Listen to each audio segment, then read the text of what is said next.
Sukirman Sukir dan Dr. Iwan turun panggung. Kita panggil Mbak Iras Kusno untuk naik panggung. Aplaus buat Dr. Iwan dengan Dr. Iwan Sukirman Sukir.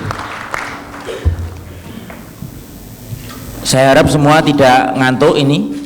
Mari Mbak Iras Kusno. Jadi acara ini langsung nanti akan dipimpin oleh Mbak Ira Kusno dan tim. Jadi ada banyak permasalahan yang tadi diungkapkan oleh para peserta, dan yang satu berhasil melakukan komunikasi skill, sedangkan peserta ada yang gagal melakukan communication skill. Saya pikir nanti kita lihat bagaimana Mbak Ira Kusno nanti ini akan memberikan workshop. Bisakah workshop dan penyampaian materi dari Mbak Ira Kusno ini menyelesaikan masalah yang dihadapi oleh kita di lapangan? Silakan. Saya pikir nggak perlu dikenalkan ya, semua sudah tahu bahwa Mbak Ira Kusno ini adalah host dan presenter yang punya prestasi yang cukup baik, yaitu meraih award 3 kali Panasonic sebagai pembaca berita terfavorit. Jadi kemarin di Pilkada DKI kalau nggak salah atau Pilpres juga sempat menjadi trend center. Saya pikir tidak perlu dikenalkan, semua sudah tahu. Untuk menyingkat waktu saya persilakan Mbak Ira Kusno untuk. Kita tetap berdiri berdampingan atau harus duduk? Aduh, saya bisa. Kemarin ada yang protes. Silakan dulu aja, nanti saya akan naik turun aja.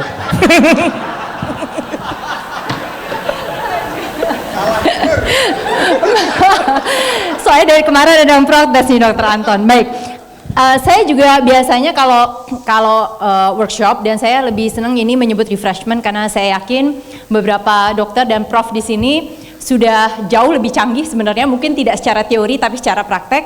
Jadi ini refreshment untuk teman-teman yang lain, Bapak Ibu yang lain, bisa jadi ini pertama kali, tapi kita akan sama-sama. Jadi saya akan punya simulasi. Saya ditemani oleh Mas Widi di sini dari Kompas TV. Tolong melambai, Mas. Ya. Jadi nanti kita akan ada simulasinya juga. Jadi kalau misalnya sebentar, saya harus turun dulu. Jadi kalau nanti saya nggak dapat volunteer, saya akan tunjuk ya. Oke. Saya ingin tahu dulu sebelumnya, di antara teman-teman di sini, para dokter dan profesor, mungkin kalau yang lebih senior nggak usah ngangkat tangan nggak apa-apa, karena saya tahu pasti pengalamannya jauh lebih luar biasa dari saya. Siapa yang sudah pernah mengikuti pelatihan komunikasi, apapun bentuknya itu? Angkat tangan. Sebelah sini. Senyum-senyum semua. Nggak ada? Sebelah sini? Oh, Bapak pernah? Silahkan di-share Pak, sebutkan namanya aja. Saya Fadil dari Rumah Sakit Profesi BSD Jakarta. Sebentar ya Pak, karena kita belajar komunikasi, saya akan campuran juga. Cukup terdengar sampai di belakang? Cukup? Oke. Saya akan campuran juga. Kalau ada dari para dokter yang mungkin salah di dalam mengucapkan, saya akan langsung betulkan. Kita sepakat? Sepakat ya? Dok, ya. Kalau mencoba mic jangan ditiup ya. Jangan ya. Ini untuk semuanya ya. Tolong. Ini kalau jadi kalau mau coba boleh diketuk sekali saja atau 2 kali dicoba, tapi jangan ditiup. Silakan. Ya. Nah, ya. Salah lagi ya. Ya. Saya terima kasih itu. Terima kasih sama-sama. Kata Dr. Sukirman, ingat kebaikan orang, lupakan keburukan orang. Ya. Siap. Langsung dong. Ya. Saya pernah ikut.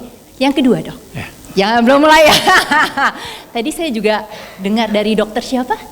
Dokter Dani. Kita orang Indonesia kebiasaan kalau ngomong dimulai dengan gitu ya. Kenapa? Ini apalagi dokter-dokter. Ayah saya dokter, jadi saya tahu juga lah kebiasaannya. Saya punya sepupu yang luar biasa banyaknya jadi dokter gitu ya. Dan saya alhamdulillah tidak berhasil diintimidasi menjadi dokter. Gitu. Karena udah terlalu banyak dokter, nanti nggak ada pasiennya di dalam keluarga. Jadi otak kirinya lebih cepat bekerja. Kalau kita belum siap, kalau kita mau bicara, ini dalam keadaan formal ya. Kalau kita ngobrol tentu nggak apa-apa. Dan teman-teman semua, para dokter boleh menghitung berapa kali saya ngomong nanti. Sepanjang saya melakukan training. Ya, karena itu latihan. Karena itu kebiasaan. Kalau kita belum siap, jangan dibuka mulut kita. Tutup aja. Tapi jangan mingkem, mencep, gini jangan ya. Biasa aja. Karena apa? Otak kita lebih cepat. Para dokter termasuk diantaranya. Jadi dok, monggo boleh dicatat, tapi sesudah itu tutup mulutnya dulu dok, baru kita buka mulai. Silakan dok. Yang iritannya kan pada saya tadi kan perkenalan ya. Perkenalan. Ya, dan kenapa dokter tiba-tiba bisa punya keinginan ikut communication skill? Ini terpaksa, kewajiban atau bagaimana? Silakan dok. Saya ingin lebih banyak tahu, belajar sama ahlinya. Oke, jadi kapankah itu dilakukan waktu pelatihan? Sudah lama, sudah 5 tahun 10 tahun yang lalu. 5 tahun 10 tahun yang lalu. Itu kenapa dilakukan? Saya dulu di manajemen rumah sakit, jadi saya disuruh Dr. Skirman. Sebentar, di ujung sana terdengarkah kah suaranya? Terdengar? Ya. Sebelah sana? Kurang? Ya. Didekatkan sedikit mic-nya dok. Saya dulu di manajemen rumah sakit, saya dulu anak buah Dr. Skirman sebagai direktur waktu itu. Jadi saya disuruh untuk ikut pelatihan customer service. Jadi memang ada perintah dan kewajiban. Cukup bergunakah? Oh, sangat berguna, sangat berguna. Apa saja yang dilatih saat itu dok? Komunikasi efektif, asertif komunikasi. Kalau kita belum siap, mulutnya jangan dibuka ya dok ya. E-nya masih banyak soalnya. Oke, nggak apa-apa kita latihan. Lawang udah puluhan tahun ngomongnya kayak gitu ya, nggak apa-apa, nggak bisa langsung berubah toh gitu. Yang penting tahu teorinya ya. Oke, assertive communication, customer service, apalagi dok? Citra perception. Citra perception. Image. Good, dokter sudah menahan itu tidak ngomong. Saya tahu, kita kasih applause. Ya. Kita bisa diambil lagi, Dokter Anton, mic-nya? Ya. Sebelah sini jadi tidak ada yang di belakang. Oke. Saya mau tunjukkan ini sebentar. Ketika saya diminta oleh Dr. Iwan untuk memberikan soal communication skill ini, saya langsung ketawa sebenarnya. Waktu itu yang telepon memang sebenarnya adalah Mbak Elok. Saya bilang, betul dok. Dr. Iwan di mana? Saya nggak melihat Dr. Iwan di mana duduk. Oh, keluar lagi. Oke. Ya nggak bertanggung jawabin dokter. Ini udah masuk lagi. Menganggap penting kah komunikasi? Alasannya berbeda atau sama dengan tadi Dokter Chandra? Sama. Ada yang alasannya berbeda? Ya. Saya Rajiman dari RSUD AM Parikesit Tenggarong Kutai Kartanegara Kalimantan Timur. Terus. Kami menganggap komunikasi penting karena berhubungan dengan aspek legal. Kami sering dihadapkan kepada permasalahan di mana akan berbuntut pada tuntutan hukum gara-gara hal sepele. 1. Ketidakdisiplinan dokter. Sudah dijanjikan operasi di hari H, jam J, mundur, pasien akhirnya kecewa, hal kecil yang tadinya tidak bermasalah menjadi potensial masalah. 1. Yang kedua, kami sering dihadapkan pada ujian medsos, media sosial, gara-gara komunikasi yang tidak seimbang. Pasien membutuhkan hak-haknya untuk mendapatkan informasi secukupnya, tindakan apa yang akan diterima oleh pasien, komplikasi yang mungkin muncul, kemudian jasa yang harus dibayarkan. Ini ada di kontrak sebelum dilakukan tindakan. Kemudian apabila dia tidak mendapatkan hak itu, seandainya dokter tidak menjelaskan secara rinci, kemudian diberikan second opinion, maka berpotensi kepada perselisihan, dan ini akan berbuntut kepada informasi-informasi yang liar, terutama di media sosial. bahwa pasien sekarang sudah lebih kritis dan dia bisa mencari dari manapun. Yang kedua adalah ini berhubungan dengan soal withdrawal. Sekali lagi, karena pasien yang kritis dia akan tahu betul haknya apa. Kadang-kadang dia nggak tahu dia harus melakukan apa, kewajibannya apa, tapi yang penting dia tahu haknya. Dan ini jadi krusial. Hal yang harus saya garis bawahi tadi Pak adalah pada soal medsos. Kenapa sekarang komunikasi juga jadi penting? Karena ini adalah era di mana semua orang bisa melaporkan apa saja dengan cara yang sangat mudah karena mediumnya memungkinkan untuk melakukan itu. Jadi artinya, suka atau tidak, kita memang harus belajar berkomunikasi dengan lebih baik. Itu poinnya. Saya sempat tanya juga kepada saudara saya bilang, oke, bagaimana ketika ada dokter-dokter yang tidak terlalu memperhatikan pentingnya komunikasi, melakukan kesalahan, yang maju adalah manusia, bukan dokter langsung. Tapi karena ini simbiosis mutualisme, otomatis rumah sakit mau melakukan hal itu. Akibatnya balik lagi pada dokternya masing-masing, merasa mau nggak belajar komunikasi untuk dirinya sendiri. Saya kemarin ngobrol sama dokter Sukirman juga dengan dokter Iwan. Saya katakan, saudara saya itu bilang, saya ini nggak brilian mbak, saya ini biasa-biasa saja. Tapi saya merasa bahwa dari tadi kayaknya ngambek semua nih ya. Oke. Yang offline. Terima kasih.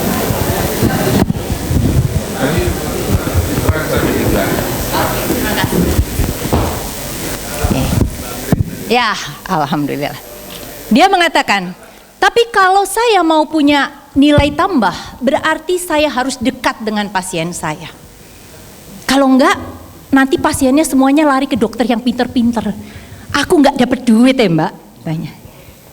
Dia melakukan human approach. Dia melakukan komunikasi yang intens. Dengan itulah pada saat dia di poli, dia dicari oleh pasien.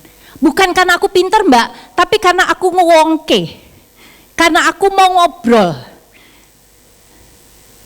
Kembali, saya yakin ketika jadi dokter, ya semuanya dokter. Tapi seperti saudara saya, ada dokter yang sangat brilian, ada yang lulusnya biasa-biasa saja. Mungkin bisa jadi komunikasi ini menjadi salah satu poin penting buat Anda semua para dokter, sehingga paling tidak pasien datang sudah setengah sembuh karena diwongke dan diomongkan dengan betul. Oke, saya langsung saja. Nih bisa atau tidak ya? Bisa. Oke. Nah, saya ingin tahu kira-kira di bayangannya rekan-rekan semua para dokter, berapa sih jumlah pasien Indonesia yang berobat ke luar negeri di tahun 2015? Ada yang tahu kira-kiranya berapa? Ada yang tahu? Tebakan saja. Ayo, nah, cukup valid. Lihat angkanya. Kita lanjut. Mengapa? Nah ini penting. Alasannya diberikan oleh mereka. Alasan utama. Kira-kira apa sih? Kira-kira apa? Apa mbak? Kira-kira apa? Kira-kira apa mbak? Kenapa mau berobat ke luar negeri? Tidak sembuh. Oke. Apa dok? Dikasih tahu lebih jelas. Oke. Ada lagi alasannya? Di tengah? Lebih canggih, tidak puas, lebih dilayani. Oke. Kita lihat. Ini alasan utama ya, ada alasannya. Satu, merasa kualitas layanan medisnya dokter dan rumah sakit lebih baik. Betul. Berikutnya apa? Konsultasinya lebih nyaman. Lawang di Singapura aja sampai ditanya orang dari mana, bahasanya dia sediain bermacam-macam bahasa gitu kan ya. Nah, ini terkait pendekatan manusia, humaniora kedokteran, dan komunikasi. 18,2 triliun. Saya yakin di antara Bapak dan Ibu, rekan-rekan para dokter semua, pasti ada yang saudaranya pernah merasakan pengobatan di luar negeri. Dan buat mereka, saya terinspirasi sama Dr. Sukirman adalah yang pertama tuh menguongke dulu, human approach dulu.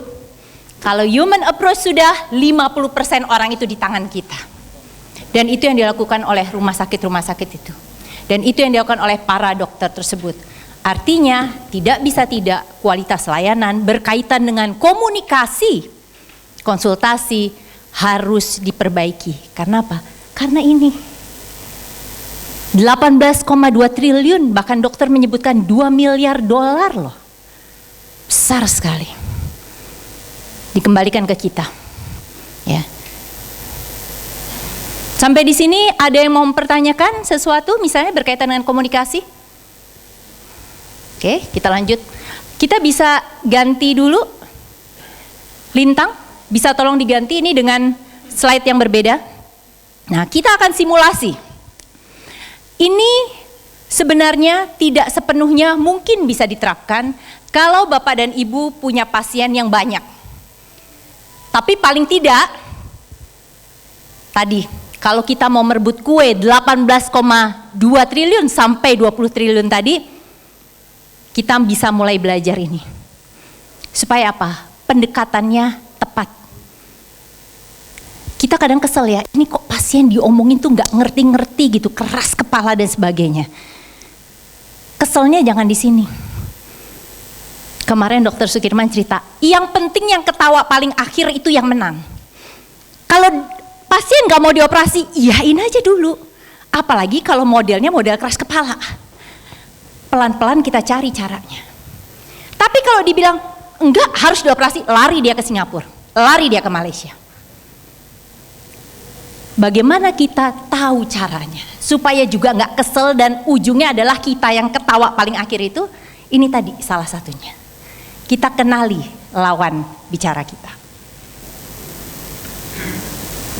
Nah ini, lakukan mendengar aktif. Bagaimana bahasa yang dia pakai? Kalimatnya formalkah, informal? Ini tidak bisa ditampilkan di sini ya. 2, memang harus pilihan ya. Kelihatannya tidak terlalu terbaca. Kemudian nada suara betul. Materi, topik apa yang sering dia bahas. Saya nggak tahu apakah di sini para dokter suka begitu masuk terus ada yang menonjolkan misalnya kasus baru-baru ini yang videonya viral di Manado. Saya ini istri pejabat loh. Sukakah begitu ada pasien yang seperti itu langsung menunjukkan? Oh ya ada ya, oke. Itu salah satu yang harus kita perhatikan. Ya. Berikutnya, nah gunakan 5 menit pertama pembicaraan awal untuk mengenali siapa. Sehingga Anda bisa menentukan komunikasi seperti apa yang efektif menghadapi lawan bicara agar tujuan Anda tercapai. Ini yang paling penting. Tujuan Anda tercapai. Nggak usah kesel. Pokoknya tujuan tercapai selesai. Ya. Ingat. Lakukan ini. Pengamatannya. Yang pertama, kemudian mendengarkan secara aktif dan perhatikan 5 menit pertama itu jadi krusial karena Anda bisa menentukan bagaimana kira-kira strategi komunikasinya. Ini sudah bisa terbaca, saya yang agak tertutup tapi lebih jelas? Lebih jelas ya? Oke.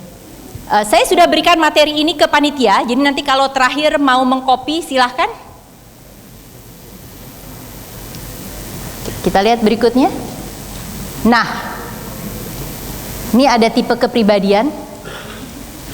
Tapi nggak enaknya di sini udah muncul duluan ya. Ya sudahlah, mau nggak mau ya. Kita lihat saja. Oke, kita bahas langsung. Nah, oke. Dari sisi psikologis, sebenarnya kita punya 4. Ini penyederhanaan ya. Kita bagi 2. Ini ada garisnya. Yang di atas artinya dia terbuka. Dunia luar. Yang di bawah artinya lebih kepada dunia kita sendiri, menahan diri. Ini bisa dilihat di sini, cuman tulisannya di bawah nggak kelihatan.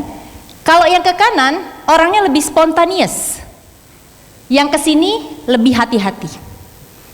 Kalau kita lihat kurvanya, kalau dia terbuka dan kelihatan spontan, itu tipenya tipe ngartis, influencer, suka main-main, ramah, berceloteh. Kemudian tipe dominans cenderung lebih saya, energinya dari saya, bukan dunia luar, tapi dia juga lebih langsung. Ada yang tidak suka, dia dengan suara keras dan sebagainya dia akan lakukan. Dia ada driver, bukan driver supir ya, ini jadi driver yang mengulik untuk maju. Pemimpin, penguasa selalu ingin jadi nomor satu. Nah, kemudian dia terbuka terhadap dunia luar, energinya didapat dari luar, tapi dia hati-hati, tidak terlalu spontan, adalah tipe steady, wise. Jadi dia tenang, pasti lumayan mudah didekati karena energinya dari orang dari luar gitu ya, tapi dia hati-hati. Nah, yang berikutnya adalah ini, hati-hati dan dapatnya dari diri sendiri, analitis orangnya, compliance, cerdik, banyak akal, berhati-hati. Oke. Tolong ini difoto dulu karena simulasinya akan menyangkut hal-hal ini. Tolong difoto dulu. Sudah difoto? Ya, kita lihat. Apakah yang sebelah sini kelihatan? Kasihan yang sebelah sini, saya di tengah nggak bisa dimunculkan lagi kah? Seperti tadi? Paling tidak kalau tidak bisa difoto, dicatat ya. Jadi kita lihat tipenya ada 4, steady, influence, compliance, dominance. Oh, bukan, sebelum ini. Ya. Berikutnya, langsung saja, langsung. Tolong disamakan dengan yang ini. Ya. Oke. Ada pertanyaan di sini? Ada pertanyaan dari teman-teman di sini? Silakan Pak. Ada. Orang itu tidak biasanya hanya punya satu kepribadian. Biasanya campuran. Ya, jarang sekali orang itu benar-benar hanya punya satu kepribadian. Biasanya campuran. Sudah? Oke, kita berikutnya ya. Terima kasih sudah digeser. Nah, ada lagi ini tipe kepribadian yang berikutnya. Nah, ini. Silakan dilihat. Kalau tadi dari bagaimana mendapatkan energi, dari spontan tidak spontan, hati-hati atau tidak, ini lebih dari soal ke atas adalah kerja, kanan memimpin, ini bersahabat, ini analitis. Tetap sama, tapi kotaknya berubah. Lihat, dominan pada pekerjaan, memimpin. Influencer, dia lebih seneng, dia memimpin boleh, tapi dia lebih ke arah bersahabat, networking dan sebagainya. Tipe steady, tetap ya, dia analitis, dia bersahabat. Compliant ini, yang orang bilang sebenarnya kaku orangnya, adalah typical compliant. Ya, kalau orang bilang suka kaku-kaku tuh ini. Sudah dicatat semuanya? Oke. Baik. Sekarang saya minta ada 2 orang untuk maju ke depan, kita akan simulasi. Silakan yang mau mencoba dulu. 2 orang saya minta volunteer. Silakan yang tadi belum ngomong. Ayo. 2 orang. Daripada saya harus tunjuk gitu. 2 orang siapa? 2 orang. Mungkin dari panitia 1 ya. Saya tunjuk Dr. Tafib. Ketua. Tepuk tangan untuk Dr. Tafib. Okay. Untuk dinilai. Ya. Dr. Tafib. Dr. Tafib. Kita coba cari yang perempuan dari sebelah sini. Ya, 1 perempuan. Boleh. Dari sebelah sana juga Dr. boleh. Dr. Selvi dari Jakarta. Artis dari Jakarta, ibu kota. Monggo ke depan. Silakan Dok. Mana Dr. Selvi? Oh iya, silakan. Saling mengenalkah? Kalau saling kenal nggak mau. Oh, nggak boleh. Dokter yang nggak boleh kemana-mana. Selvi duduk dulu. Silakan duduk dulu. Nanti berikutnya. Yang tidak kenal. Yang tidak kenal. Sebentar, saya cari ke Dok.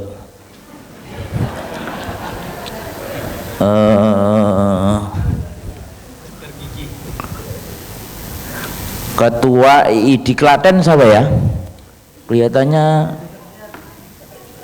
Dokter Ika. Nah ini tidak kenal sama Dokter Tafib ini. Ya, silakan. Ke depan. Silakan dok. Oke.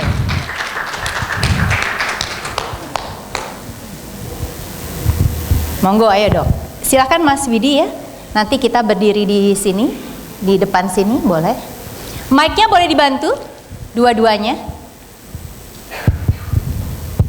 Silakan di sini. Oke. Saya tolong dilihatkan waktunya, Dokter Anton, 5 menit. Saya minta tolong dok, 5 menit. dalam waktu 5 menit, pelajari kepribadiannya. Sebentar. Tapi semuanya harus melakukan hal yang sama. Jadi artinya dari obrolan yang terjadi, saya ingin tahu apakah kita sama-sama juga bisa mengenali tipikalnya seperti apa. Dokter Ika ya. Betul. Jadi kita siap-siap, saya nanti akan minta salah satu dari sini atau salah 2 atau salah 3 kertasnya dikumpulkan dan saya minta untuk mengatakan apa hasil analisanya dan saya cocokkan supaya antara kertas sama yang bicarakan tidak saling berbohong gitu. Karena biasanya kalau nggak ditulis di kertas nanti terpengaruh temennya, oh iya bener itu lebih bener gitu kan. Jadi tolong ditulis di kertas ya. Kita lakukan analisa bersama-sama karena ini simulasi, supaya kita juga bisa belajar. Ya, kita siapkan dulu kertasnya, bolpennya. Tolong dilihat waktunya. Waktu 5 menit kita sudah skill di sini. Ya. Tapi enggak usah ngeliat-ngeliat situ. Pokoknya tetap konsentrasi kepada penggalian karakter, ya. Terserah caranya gimana, tapi kita harus menilai ujungnya Dokter Ika seperti apa orang. Siap semuanya? Oke. Kita mulai dari sekarang. Saya dulu. Ya, Bu Ika bekerja di mana, Bu? Saya di Klaten, dokter. Ya, sebagai dokter puskesmas. Dokter umum, saya swasta. Oh, swasta. Cik. Suaminya? Suami kebetulan dokter juga. Dokter juga. Cik. Ya, pegawai negeri? Bukan, kami berdua swasta. Oke, putranya berapa, Bu, sekarang? Sudah 3, dokter. 3 ya. Yang pertama nomor berapa? Pertama, Yang putra pertama J. umur berapa? Oh, ini SMA kelas 1. Masuk SMA kelas 1. Ibu bekerja juga ya, berarti? Ya. Sering jemput putranya tidak, Bu, kalau sekolah? Kebetulan karena jamnya tidak pas, jadi sudah ada yang jemput. Sudah ada yang jemput sendiri? Antar jemput sekolah. Ya. Terus kapan berkumpul kira-kira sama putra-putranya? Pulang sekolah, kebetulan anak-anak pulang sekolah sore karena Ya. mudik. Ya. Jadi saya bisa bertemu kalau di hari kerja, ya setelah pulang sekolah. Oh, setelah pulang sekolah baru Oke. berkumpul. Ya. Ya. Apakah Ibu juga punya pekerjaan lain selain bekerja di swasta itu? Rumah tangga. Ibu rumah tangga biasa. Ya, berarti sering melayani suami ya, Bu?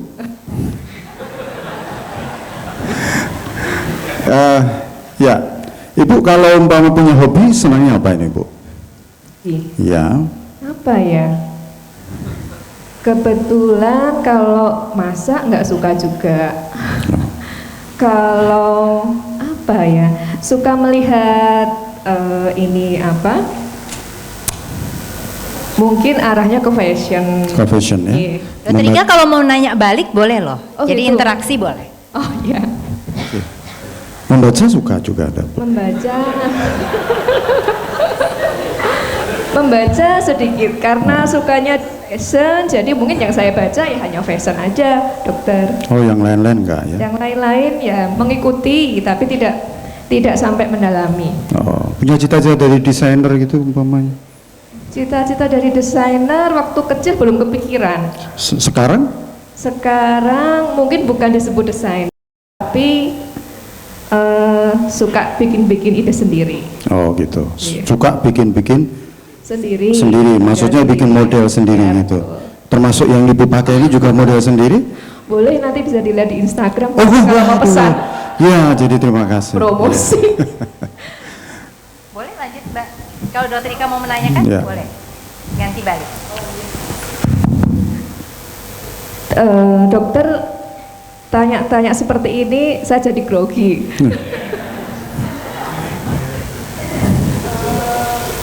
Yang saya ingin tanyakan adalah ingin tanyakan pada saat menanyakan seperti ini, bagaimana dokter perasaannya? Mohon maaf. Ya. Bahasa tubuh, Dokter Taufik. Ya. Lihat bahasa tubuhnya. Ya. Mohon maaf Pak Kepala Dinas. Ya, maksudnya perasaan saya. Saya katakan grogi. Oh gitu. Ya. Oh. Kalau dokter tidak ya, karena kan sudah lebih pengalaman, lebih senior dari saya. Oh ya, kemungkinan ya Bu. Gimana dokter? Perasaan saya. Iya. Oh. Kan ini ada Mbak Ira Kusno. Oh, iya. Kemudian diminta maju ke depan seperti Iya, ini. Kemudian kebetulan saya juga ada di sini. Ya. Dan kita berdua sama-sama mungkin Mbak Ira ini jadi ya boleh seperti itu. Kalau saya terus terang grogi. Kalau dokter kayaknya enggak juga ya. Awalnya grogi, Oh, iya. tapi kemudian tidak, biasa gitu.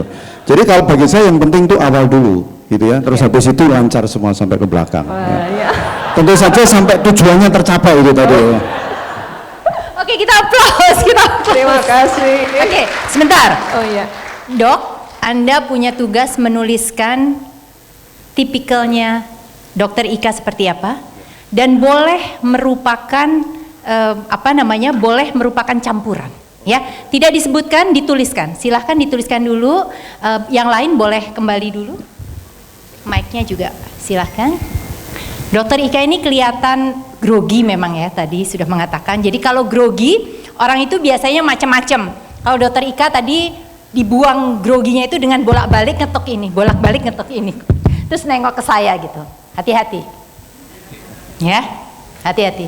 Karena setiap orang cara membuang grogi atau gugupnya itu beda-beda. Ada yang perhatiin nggak? Ini ada orang nggak sadar loh, begini. Kalau ngomong di depan umum. Atau ada yang bolak-balik gini. Kalau tadi saya perhatikan Dokter Juni, tangannya langsung masuk blebeb. Ya, nah itu adalah laki-laki biasanya begitu. Jadi tangan masuk ke kantong itu sebenarnya mengurangi kegugupan. Susahnya kalau sangat gugup, masuk terus uwak. Hati-hati. Ya, ini lucu tapi beberapa kali kejadian. Kita nggak ngelihat, tapi kalau ngelihat kita ketawa pasti. Ya, jadi sebaiknya kalau saya boleh sarankan, Dok, kalau bicara, kita diminta bicara di depan umum begitu. Kalau laki-laki posisinya tangannya di samping saja. Jangan ke belakang, jangan masuk. Kenapa? Ini adalah posisi tubuh terbuka, jujur, dan siap untuk melakukan komunikasi. Begini bisa disalahartikan ngumpetin sesuatu, oke, di belakang juga. Atau tadi, oh dia gugup, jadi tangannya masuk saku. Ya, jadi sebaiknya sekarang mulai keluarkan tangan di samping, posisi badan. Kalau laki-laki boleh buka sedikit begini, ya, nggak kelihatan ya dari sana ya. Agak sedikit dibuka begini, boleh. Ya, jangan sampai begini. Kadang-kala ada yang sangat percaya diri terus membuka begini, menantang begitu ya. Itu juga jelek. Biasa saja. Kalau perempuan boleh sedikit agak tutup atau taruh di depan begini. Salah satu. Boleh. Yang penting tangan ditaruh di samping, karena itu menunjukkan keterbukaan dan siap berkomunikasi. Baik, kita sudah siap, Dok. Saya lihat hasilnya. Kita mau saksikan dulu lagi bersama-sama, bisa diputar ulang, Mas Widi. Saya minta Dok menuliskah tadi? Lah dokter Dani kok malah guyu-guyu terus nggak nulis. Ayo yang di sini sudah, silakan. Ditulis dengan dokter siapa di situ? Ayo. Silahkan yang sebelah sini. Si Jia. Ada yang sudah menulis? Silahkan Mbak. Iya. Boleh ditulis di sampingnya dokter, namanya. Enggak, dokter selfie ya.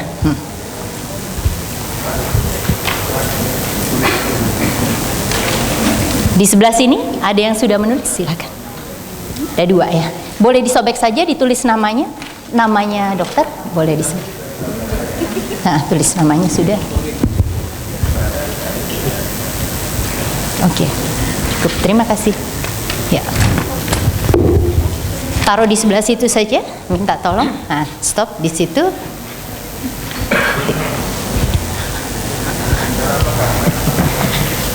Dokter Tafib sudah? Sudah.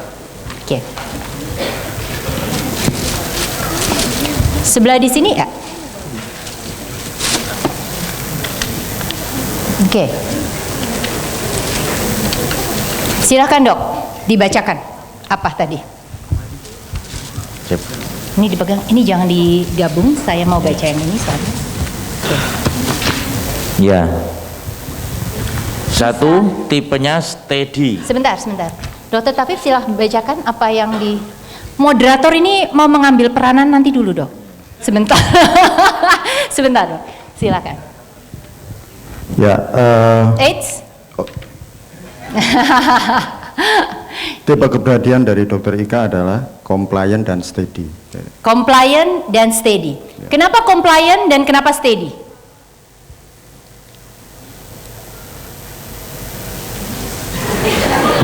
Harus ada alasannya.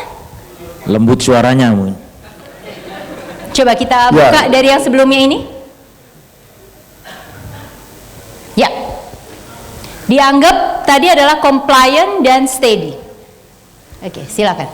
Kenapa? Compliant kenapa? Ya, karena Dr. Ika ini tenang gitu ya. Dokter Ika ya? Ya, Dr. Ika tenang, meskipun agak grogi, tapi dia jawabannya pasti, terus ya. Ya. Kemudian kalau menurut saya dia memang mudah didekati, jadi dia agak grogi-grogi, tapi kalau setiap saya bertanya mesti dijawab, gitu ya. Jadi kalau ditanya mesti dijawab, dan penuh kehangatan, karena kalau menjawab mesti dia dengan tersenyum. Jadi dijawab dengan tersenyum, jadi berarti kalau menurut saya dia penuh kehangatan. Berarti senyum bisa hangat. Hangat, Ya. ya, betul. Compliance, kenapa Jadi compliant berhati-hati dia. Jadi dalam menjawab meskipun dia berhati-hati, dijawab tapi dengan berhati-hati. Dia lebih dominan tipe steady. Steady, ya. Oke, kita lihat yang lain. Silakan dipanggil dokter siapa? Sama, kita harus mengimbangi dia untuk berbicara, apa yang dia bicarakan kita harus tanggapi dengan baik dan kita kasih umpan balik yang sesuai. Iya, kita kasih umpan balik yang sesuai, betul. Kita lihat, ciptakan situasi yang bersahabat, tadi disebut ya. Oke, di sini. Beri ruang mereka terlibat secara emosi, karena mereka memang senang. Tadi yang di sebelah sini. Oke. Tapi jangan berlebihan juga gitu, bukan perkara dipuji-puji, tapi biar mereka secara lebih emosional punya attachment sama kita. Beri contoh konkret tetap. Hargai mereka. Kalau perlu minta masukan dari mereka. Tapi berbeda dengan dominans ya. Ini lebih karena kayak temen kalau ke mereka. Mereka orangnya lebih kayak temen dibanding tipe dominan. Kalau tadi kan kudanya maunya mimpin, kalau ini lebih sama-sama, seiring. Bentar. Hargai kekuatan persuasi. Mereka pintar persuasinya. Karena itu mereka banyak temennya, networkingnya luar biasa. Jadi kalau bisa mengambil hati mereka, pasti dokter akan punya networking yang jauh lebih luar biasa. Kalau mereka puas, itu mereka referensikan ke networkingnya. Karena apa? Karena mereka networkingnya luas. Orangnya ramah, temenan dengan siapapun. Jadi hargai itu. Jangan kalau kemudian mereka berceloteh, ini pasien ini cerewet banget sih gitu ya. Cukuplah diimbangi ya, karena energi mereka memang diserap dari luar. Oke, yang terakhir, steady. Nah, steady sama compliance ini 11-12 ya. Silakan. Yang belum dari sini, di bagian belakang atau dari sini, boleh. Minta tolong mic-nya, ya. Silakan dok. Jangan mulai dengan e ya, jangan mulai dengan e. Pikirkan dulu baru jawab. Tadi steady seperti apa? Sudah diingat? Menurut saya mungkin kita berikan orangnya wise, ya. Cukup hati-hati seperti compliance. Ya, kita berikan penjelasan sedetail mungkin. Sambil memberikan waktu, mereka akan bertanya pada kita karena saya pikir apakah detailnya seperti orang compliance atau tidak? Dengan compliance kita tidak sedetail orang compliance, betul. Tidak sedetail orang compliance, betul. Jadi kita tetap memberikan ruang, ya. Berikan penjelasan logis, ya. Tapi tidak sedetail orang compliance. Tidak sedetail. Lanjut. Menurut saya untuk tipe steady seperti ini kita harus seperti teman juga. Jadi karena mudah didekati seperti itu. Oke. Kalau menurut saya kita lebih proaktif, kita jelaskan dengan sejelas-jelasnya. Kemudian yang terakhir kita harus sedikit tegas. Sedikit tegas. Good point. Sedikit tegas. Ya, sebelah sana ada yang belum? Silakan yang sebelah sini. Ya. Ya, silakan dok. Berikan penjelasan yang logis dan berikan perhatian yang lebih. Kita lihat. Mereka perlu waktu untuk membangun trust sama kita, ya. Makanya tadi disebut dokter juga harus sedikit agak keras karena mereka memang harus delete juga. Jangan terburu-buru. Nih, jangan abaikan. Buat mereka nyaman, tapi tidak boleh terlalu dominan. Betul. Sedikit aja dominannya, jangan terlalu dominan karena mereka juga nggak nyaman. Mereka bisa kabur. Ada pertanyaan sampai di sini? Bagaimana dengan penampilan pasien? Kadang-kadang pakaiannya dan sebagainya itu bisa dikenali kira-kira bagaimana itu? Dari sisi pakaian, tadi kita lihat, kalau kita ingin mengenali lawan bicara, dok, kita harus lihat juga mereka. Bisa dikembalikan ke yang paling atas? Ke yang paling atas, bisa minta dikembalikan ke sini? Silahkan. Yang ini? Bisa langsung dari komputernya? Ya, langsung dibuka. Ya. Nah ini bisa dilihat dari sini. Ini dok, harus kita lihat style gaya ini ada termasuk cara berpakaian. Jadi masukkan yang pertama ketika belum bicara, yang kita harus lihat adalah apa? Style, baju, dandanan. Itu kita udah bisa melihat tuh, kira-kira seperti apa. Ya. Jadi penting sekali dok, karena itu adalah nonverbal. Kalau kita bicara nonverbal itu nilainya lebih tinggi daripada verbal. Jadi pakaian itu yang pertama membuat kita menilai. Style, gayanya. Baru setelah dia bicara, kita coba korek. Ada pertanyaan lain? Silakan. Bagaimana caranya kita untuk menghadapi, kalau kita itu menghadapi pasien, kita tidak hanya menghadapi pasien aja, sering kita tuh dikeroyok. Jadi udah pasien satu yang terbanyak orang, sehingga kadang pertanyaan silih berganti. Lah itu bagaimana untuk menghadapi keadaan seperti itu? Saya mau menjawab ini dengan taktik bagaimana menghadapi media. Kalau teman-teman dokter lihat, kalau di media kadang-kadang ada doorstop kan? Rebutin kan? Bingung dia, jawab yang mana? Kalau taktik saya biasanya kayak gitu, saya akan bilang, Anda dokter, Anda harus punya dominans di sana. Artinya, sebentar Pak, sebentar, atau sebentar Bu, saya jawab satu-satu. Kalau saya tidak jawab satu-satu, nanti saya salah. Dan setiap kali itu diulangi. Dan itu adalah taktik menghadapi media juga. Siapa tahu Rekan-rekan semua di sini ada yang juga mesti ngadepin media. Dan salah satu caranya adalah ketika media mengeroyok kita, kita akan mengatakan, sebentar, saya nggak bisa jawab, satu-satu. Jadi dengan seperti itu, kita bisa akan lebih tenang, lebih tegas. Saya rasa itu taktik yang bisa kita lakukan, karena kita nggak bisa ngomong dan tidak bisa mendengar kalau dia berebutan. Tetapi Anda sebagai dokter harus punya dominan itu. Karena kalau tidak, ya percuma, akan dikeroyok terus-terusan. Itu salah satu taktiknya sebenarnya untuk menghadapi. Jadi kita harus bilang, punya rasa untuk bisa menenangkan juga, punya rasa dominan dan membuat mereka bisa, sebentar Pak, saya tidak bisa jawab. Kalau dia begitu lagi, sebentar, saya tadi sudah bilang ya, satu-satu. Saya tidak bisa jawab kalau berbarengan. Nanti yang didengar salah. Anda mau salah? Misalnya. Ya? Oke, ada pertanyaan lain? Ada pertanyaan lain? Ya, silakan dok. Ya, udah lulus. Enggak, sebenarnya tangan ke sini ini sebenarnya kebiasaan juga ini, Mbak. Bukan berarti menyimpan sesuatu seperti di sini tadi. Saya kurang setuju juga itu.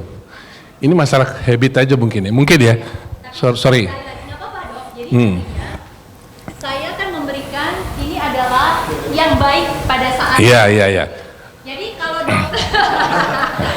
dokter misalnya merasa bahwa, tapi saya enaknya gini, ya monggo. Tetapi nanti persepsi orang, ini kan perception ya, itu bisa macam-macam. Itu saja. Iya. Silakan. Iya, saya kalau ngomong biasa begini, kalau nyanyi baru gini Mbak. Oke, pasien 40,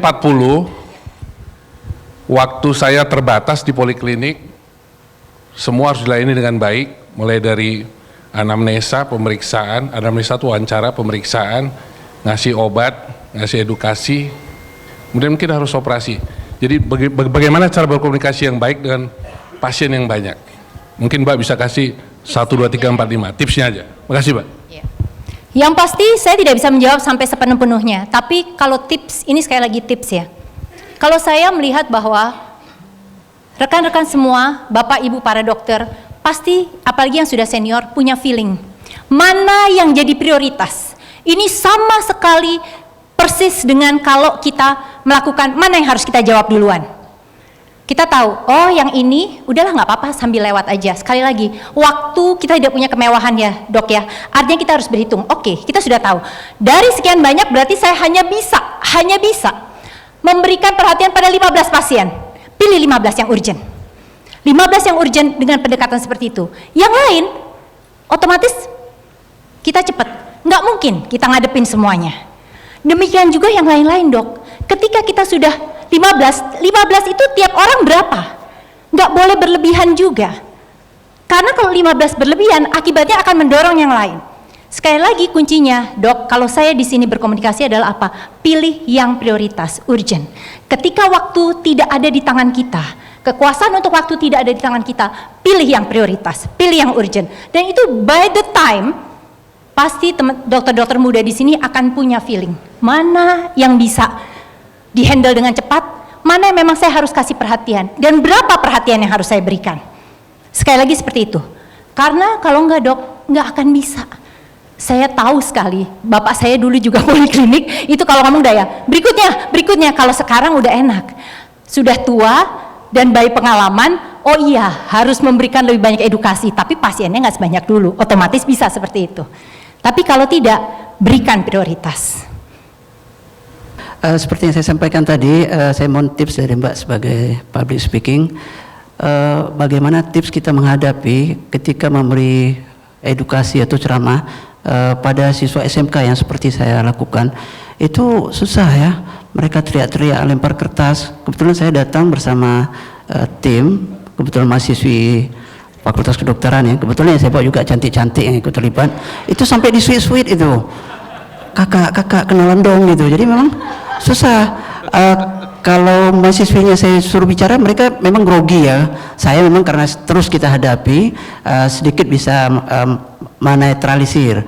Nah, mungkin Mbak bisa kasih saran, karena pada saat edukasi itu tidak ada guru. Gurunya tuh sudah kumpul tuh keluar. Nah, kebetulan yang kita beri edukasi ini adalah masih SMK jurusan teknik mesin, hampir rata-rata laki-laki. Ada yang wanita jurusan teknik mesin, tingkahnya sama dengan laki-laki, lempar-lempar, pukul-pukulan juga. Jadi mohon tips ya Mbak.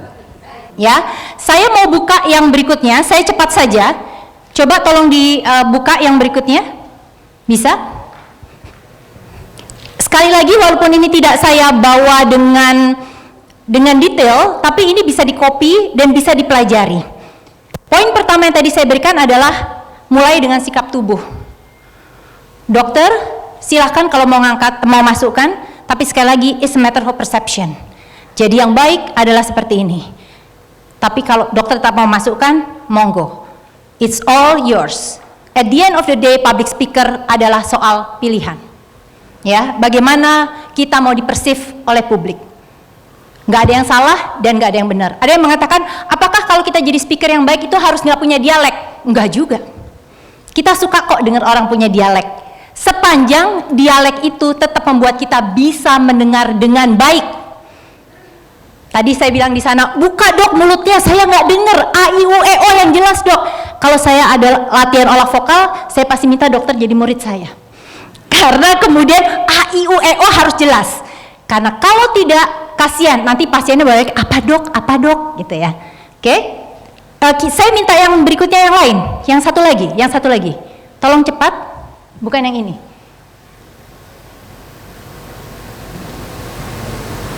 Bisa dibuka, ini tipsnya saja, tolong ke bawah, langsung ke bawah, prinsip-prinsip public speaking, bukan yang atas, yang nomor 7, atasnya lagi, ya, dah, bisa Dokter Indra, tolong lihat ini prinsip public speaking, ya, sebenarnya ini, dok. Pertama, semoga yang sebelah sana jelas ya. Pahami subjek akan dibawakan, jelas dokter paham ya. Pesan dan tujuan yang jelas tuh sudah harus kita buat dari awal. Nah ini dok, karakter audiensnya. Kalau dokter udah tahu di STM mesin bakal teriak-teriak, harapannya nggak usah tinggi-tinggi deh dok. Dari awal di set nggak usah tinggi-tinggi, nggak bisa ngapa-ngapain. Itu tadi sebenarnya dokter bilang, kalau yang di sana kita faktornya nggak bisa kontrol, lupakan dok. Yang penting kita ke sana tujuannya jelas, paling tidak 10% ngerti apa yang saya ngomong. 10% loh dok, nggak gede-gede. Bagus dokter punya 10% daripada nggak sama sekali. Kenapa? Karakter audiensnya kayak begitu, nggak bisa kita ngapa-ngapain. Gayanya dokter nggak bisa gaya dokter, harus gaya temen. Tadi audiensnya kayak apa? Pasti kebanyakan influencer kan, ngartis semua kan, ikutin. Gayanya harus jadi teman. Kalau pakai kata-kata yang nggak sama, saya ini nggak bisa ngajar anak SMA karena pusing kayak begitu dok. Ngomong di sini nanti pencilatan di sana, saya pusing dok, saya nggak bisa. Makanya saya selalu bilang, saya kalau ngajar paling tidak mahasiswa, karena saya tahu kemampuan saya. Kalau saya harus ngajar SMA, waduh, persiapannya itu bisa 2 kali lipat, dan saya biasanya ngajak temen. Supaya apa? Supaya tektoknya gampang. Dan saya pesan sama gurunya, saya jangan ditinggal. Penting dok, kenapa? Karena gurunya bisa mengatasi muridnya. Jadi yang paling penting itu apa? Kita tahu dok, menyiapkan diri kita. Kalau kita punya audiensnya seperti itu, apa ekspektasi kita? Jadi kalau subjek saja sudah dipegang 50%, tapi the rest nih kita harus tahu nih dok. Nih, tadi karakter audiens, jumlah audiensnya berapa? Nah, ini penampilan harus dilatih 7-8 kali lebih panjang. Saya sering ngajar, tapi setiap kali saya mencoba paling tidak bagian pembukaan saya ulang lagi. Karena kalau nggak bisa. Dan ini berlaku termasuk kalau kita speaking di depan umum. Kita melakukan pidato di depan umum. Ini yang dipegang. Ya, tolong. Ini general. Satu lagi, nah ini. Hati-hati kalau kita ngomong, ini audiens tuh turun setelah 10 menit tuh turun. Nggak usah 10 menit, 5 menit nggak menarik aja udah ganti channel ibaratnya. 1 menit ganti channel. Apalagi kalau anak SMA, perhatiannya nggak akan lama dia. Pengulangan hal-hal penting, nggak usah banyak-banyak. Yang penting itu ada hal-hal penting yang mereka masuk ke dalam otaknya. Apa? Tentukan dulu itu dok, nggak usah panjang kita mau masukin semuanya, nggak diambil sama dia. Yang penting aja, apa? Yang kita mau begitu dia pulang nempel tuh di otak dia.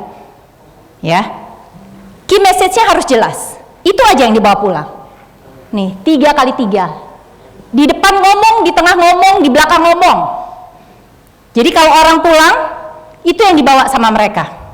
Saya mau ketika pulang belajar lagi yang 4 kepribadian. Kemudian sesudah itu nextnya adalah gimana ngadepinnya. Itu aja yang diulang-ulang. Kalau itu berhasil, nggak usah banyak-banyak deh. 20% dari yang hadir melakukan itu, saya udah happy banget. Saya nggak berharap yang terlalu banyak. Tapi buat saya itu, that's my key message. Jangan pernah menghafal, yang lain biasa ya. Ini adalah, 2 hal ini adalah prinsip dari public speaking. Nih, yang pertama tadi udah semua ambil, ini yang kedua. Jadi Dokter Indra menjawab itu, tolong dilihat. Sudah dilakukan belum? Kalau belum, lakukan lagi seperti ini dengan siapapun audiensnya. Jadi buat rekan-rekan semua, para dokter, bapak dan ibu, kalau nanti suatu kali diminta ngajar atau diminta bicara di depan umum, pakai prinsip ini. Karena adalah prinsip untuk public speaking. Jangan lupa postur. Tadi laki-laki perempuan seperti apa? Tutup mulut kalau belum jelas apa yang diucapkan, nanti ya kan, panjang kan? Mic cukup 2 kali. Megang mic-nya begini, nggak perlu dipegang begini. Atau seperti tadi Dokter Juni, megangnya begini, udah seperti karaoke ya. Megangnya biasa saja. Ada pertanyaan sebelum saya tutup? Ada pertanyaan? Jelas? Nanti tolong di copy, dan bagian terpenting dari public speaking adalah yang 2 tadi. Jangan lupa, ini adalah masalah berlatih. Jadi kalau tidak dilakukan, apapun tidak akan bisa langsung melotok. Terima kasih. Wassalamualaikum warahmatullahi wabarakatuh. Silakan Dok.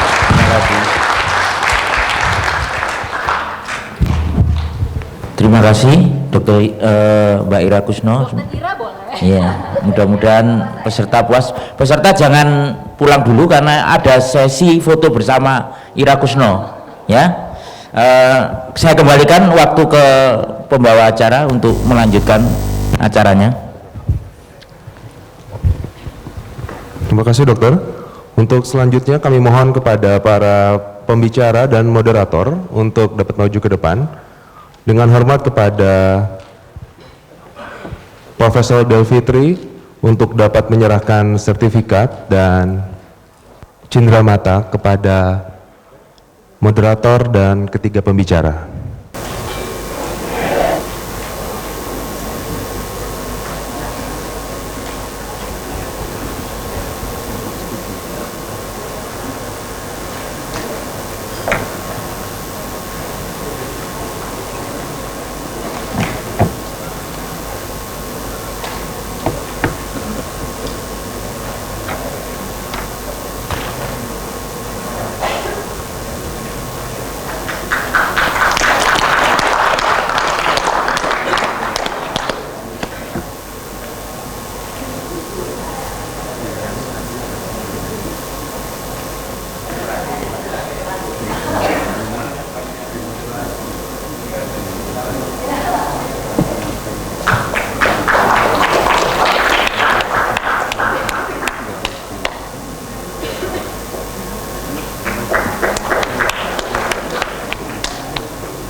Foto bersama.